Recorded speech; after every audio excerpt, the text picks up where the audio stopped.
Assalamualaikum warahmatullahi wabarakatuh.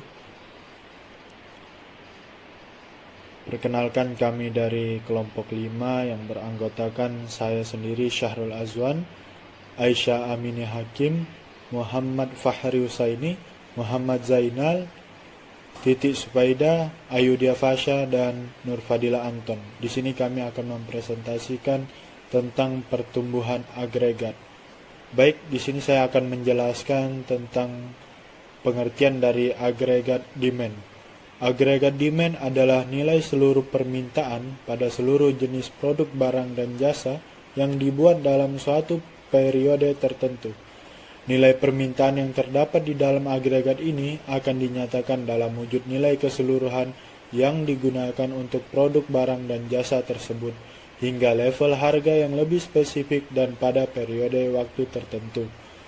Beberapa hal yang mencakup agregat demand adalah seluruh barang konsumsi, barang modal yang digunakan untuk proses produksi, kegiatan ekspor impor, dan program pembelanjaan pemerintah negara. Setiap variabel ini nantinya akan dianggap sama selama diperdagangkan pada nilai pasar yang sama. Permintaan agregat ini juga bisa dihitung dalam jangka waktu yang panjang, yang sering disebut dengan PDB atau permintaan domestik bruto. Bila PDB ini akan menggambarkan nilai total dan juga barang yang dibuat, maka agregat demand akan mewakili keinginan pada barang dan juga jasa. Cara perhitungannya saja tergolong salah. Untuk itu, hasil dari perhitungan PDB atau agregat demand akan meningkat atau menurun dalam waktu yang bersamaan. Terima kasih atas kesempatan yang telah diberikan. Perkenalkan, nama saya Aisyah Amin Hakim. Adapun beberapa faktor yang mempengaruhi agregat demand, yaitu yang pertama, naik atau turunnya nilai suku bunga. Ini dapat mempengaruhi keputusan yang dibuat oleh setiap konsumen dan para pebisnis. Menurunnya suku bunga akan berdampak pada menurunnya biaya pinjaman untuk barang yang berharga, seperti keperluan rumah tangga, kendaraan, dan juga rumah. Yang kedua adalah tingkat pendapatan dan kesejahteraan masyarakat. Saat pendapatan nasional memang sedang meningkat, maka pendapatan setiap rumah tangga juga akan turut meningkat.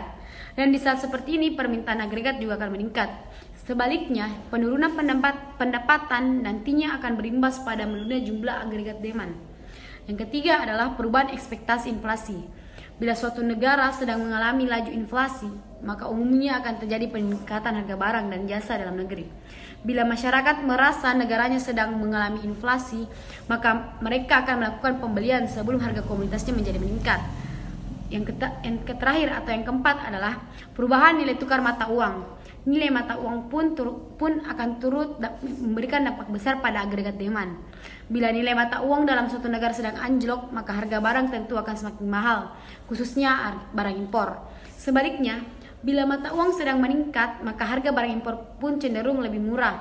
Naik turunnya harga ini pun akan turut mempengaruhi nilai agregat demand.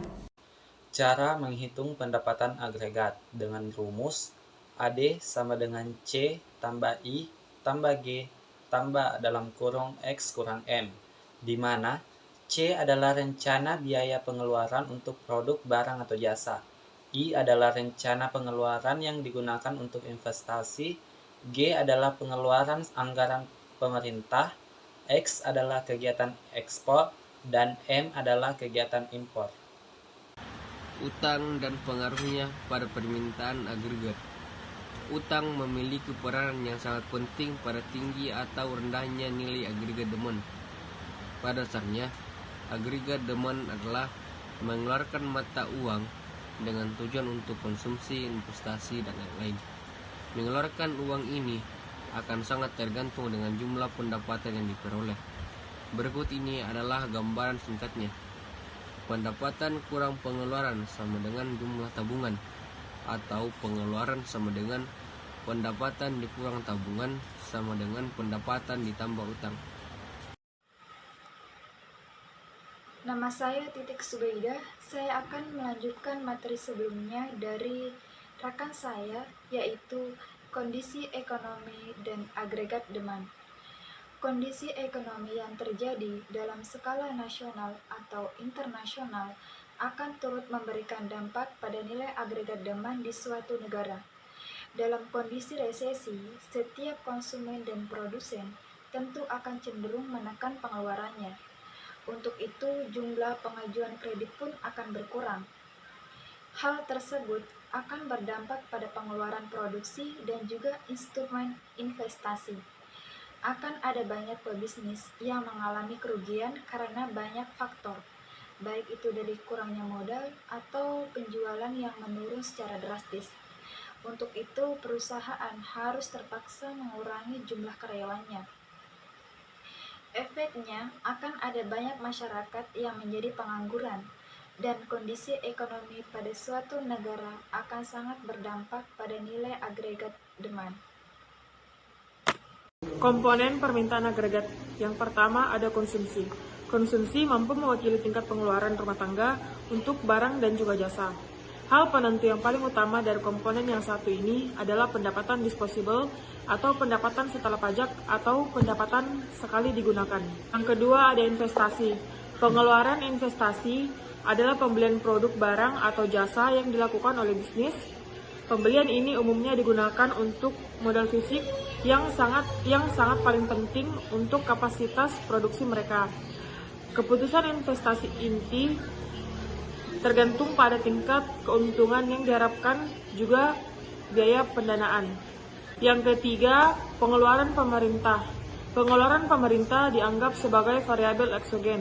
Kondisi itu terjadi dikarenakan berbagai variabel ekonomi di dalamnya tidak mampu memengaruhi keputusan pengeluaran. Yang keempat, ada ekspor bersih. Nilai ekspor bersih adalah nilai ekspor yang sudah dikurangi dengan impor. Ekspor adalah permintaan dari pihak luar negeri untuk produk dalam negeri. Sedangkan impor adalah permintaan domestik untuk produk dari luar negeri. Komponen ini ditentukan dari pendapatan dan juga harga yang relatif antara ekonomi domestik dan juga dunia. Perkenalkan, nama saya Nurfadila Anton.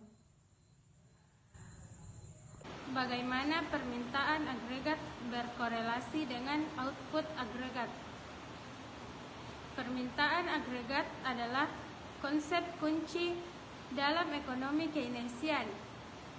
Dalam konsep ini, pemerintah harus berusaha untuk merangsang permintaan agregat untuk memastikan lapangan pekerjaan penuh atau full employment.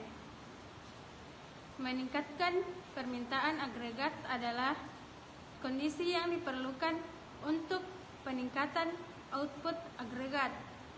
Namun, peningkatan permintaan agregat bukanlah kondisi yang memadai, kecuali suatu perekonomian memiliki kapasitas cadangan untuk menghasilkan barang dan jasa yang diminta. Meningkatkan permintaan agregat tidak dapat mendorong output agregat ketika kapasitas produktif ekonomi digunakan sepenuhnya.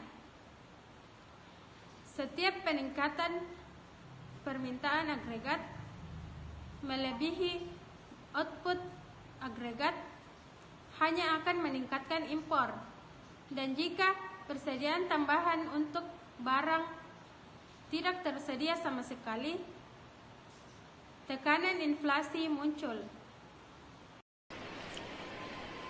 Sekian dari presentasi kami, kurang dan lebihnya mohon dimaafkan. Wassalamualaikum warahmatullahi wabarakatuh.